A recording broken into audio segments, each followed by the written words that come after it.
Good morning my dear students. कैसे बेटा आप सब लोग? आई बहुत अच्छे होंगे। ये वीडियो स्पेशली क्लास 10 वालों के लिए है। क्लास 10 वालों को बड़ी कंफ्यूजन है, सर हमें समझ नहीं आ रहा हम कैसे पढ़ें। हमने बहुत सारा पढ़ लिया, बहुत सारा पढ़ भी नहीं पाए, बड़ी कंफ्यूजन है। सर प्लीज बताइए मुझे कैसे पढ़ना है। बेटा सबसे पहले हम आपको 3 कैटेगरी में डिवाइड करेंगे। पहली कैटेगरी आपकी कौन सी है? ए। दूसरी कैटेगरी आपकी कौन सी है? ए प्लस। तीसरी कैटेगरी आपकी कौन सी है? A double plus. आइए देखते हैं आप कैसे जानेंगे कि आप कौन सी कैटेगरी में। सभी कैटेगरी वालों के लिए अलग अलग स्ट्रेटजी प्लान है। पहली कैटेगरी ए उन लोगों के लिए है जो दिन बटा सन्नाटा है, उन्हें कुछ समझ नहीं आ रहा कि हमें कैसे पढ़ना है, उनका कुछ भी तैयार भी नहीं, उनका कोई एक टॉपिक भी ढंग से नहीं तैयार है, कोई एक चैप्टर भी अच्छे से नहीं तैयार है, चाहे वो साइंस हो चाहे वो मैथ, कुछ भी नहीं तैयार है। ठीक है।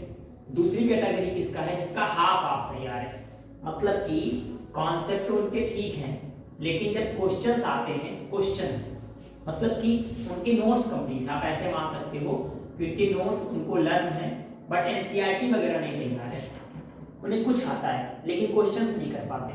तीसरी कैटेगरी उनकी है जिनकी नोट्स भी उनको लर्न है और उन्होंने एनसीईआरटी भी सॉल्व कर लिया है। अब बात आती है आपको पढ़ना कैसे। आइए एक बार हम सभी स्ट्रेटजी के बारे में बात करते हैं। पहली स्ट्रेटजी हम ए वाली की उठाते हैं। अगर आप नील पे हैं तो सबसे पहले आप अपने नोट्स तैयार करिए।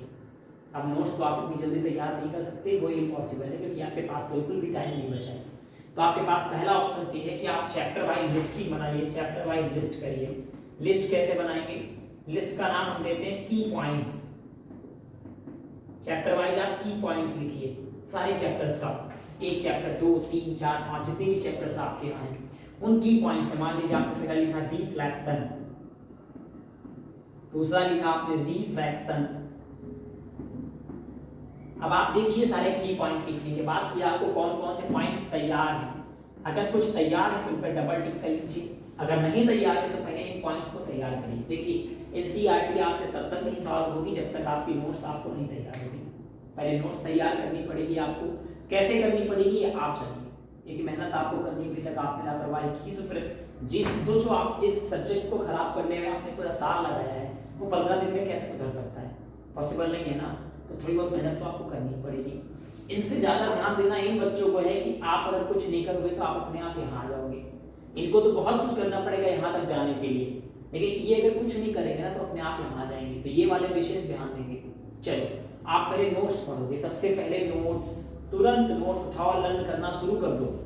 सबसे पहले जितनी जल्दी हो सके कोशिश करें कि एक दिन में एक चैप्टर कंप्लीट करें, कैसे भी रटे उसे, अंडरस्टैंडिंग करें। कहीं ना कहीं किसी चैप्टर, किसी टीचर से आप इंपॉर्टेंट टिक करवा लीजिए कि कौन कौन से टॉपिक है जो बार बार रिपीट होते हैं। कुछ ऐसे इंपॉर्टेंट टॉपिक्स है जिन्हें पढ़ने के बाद आप पक्का पक्का पास हो जाएंगे। अपने सब्जेक्ट टीचर से मिलिए, पक्का वो आपकी मदद करेंगे।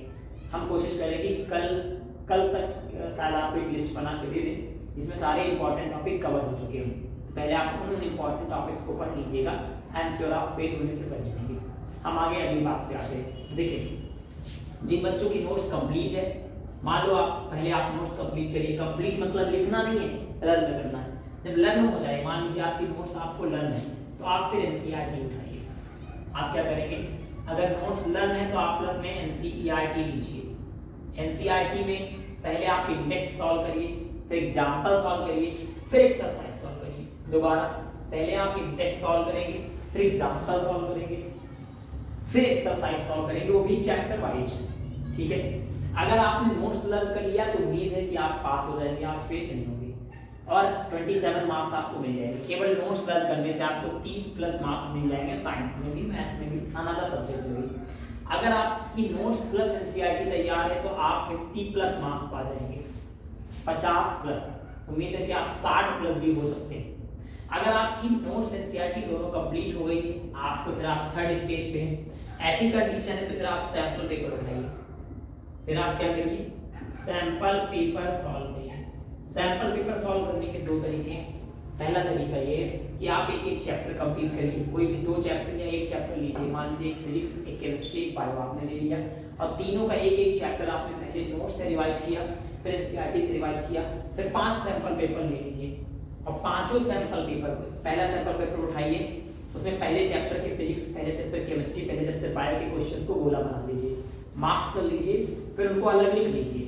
या ना लिखिए, इनको सीधे सॉल्व कर डालिए। फिर दूसरा उठाइए, फिर तीसरा, फिर चौथा, फिर पांचवा। कोशिश करिए कि एक दिन में मिनिमम 3 सैंपल पेपर आप चैप्टर वाइज जरूर सॉल्व करें।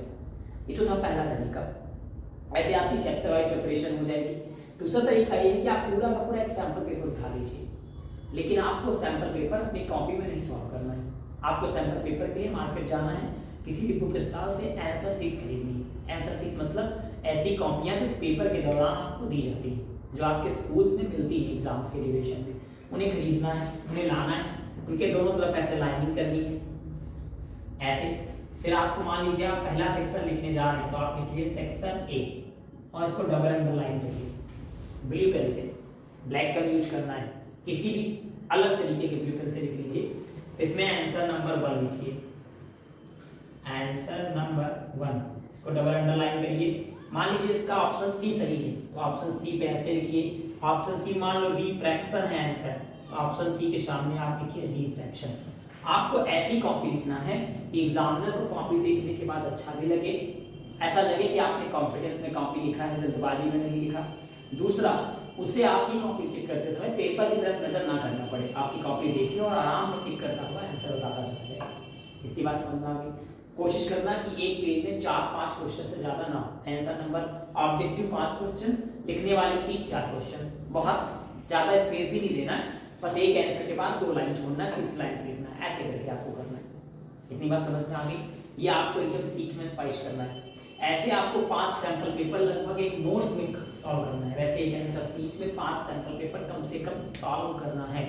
जब आपके 5 सैंपल पेपर सॉल्व हो जाए या एक सॉल्व कर डालिए और अपने सब्जेक्ट टीचर को दे दीजिए, उनसे पूछिए कि सर मेरी कॉपी देख के बताइए प्लीज कि मुझे भी बोर्ड के लिए क्या क्या इंप्रूव करना है। लेकिन ये वाला काम कौन करेगा? जो तीसरी कैटेगरी में आ चुका है। पहले प्लीज आप मेहनत करके पहले से दूसरी, दूसरी से तीसरी कैटेगरी में चलिए। आप एक टाइम टेबल बनाइए, स्ट्रेटजी प्लान कि हमें एक दिन में एक चैप्टर किसी भी हालत में कंप्लीट करना है और हर सब्जेक्ट का कंप्लीट करना है। वो चाहे जैसे रखना पड़े, चाहे जैसे कंप्लीट करना पड़े, चाहे समझना पड़े। इसके लिए आप ये कर सकते हैं कि फोन के लिए 2 घंटे का टाइम निकाल दीजिए कि मेरे को 2 घंटे फोन पढ़ना है। अब मान लीजिए कि आपको यूट्यूब से कोई वीडियो देखना है, तो आप नेटवर्क में जाइए, यूट्यूब से वीडियो को डाउनलोड करिए।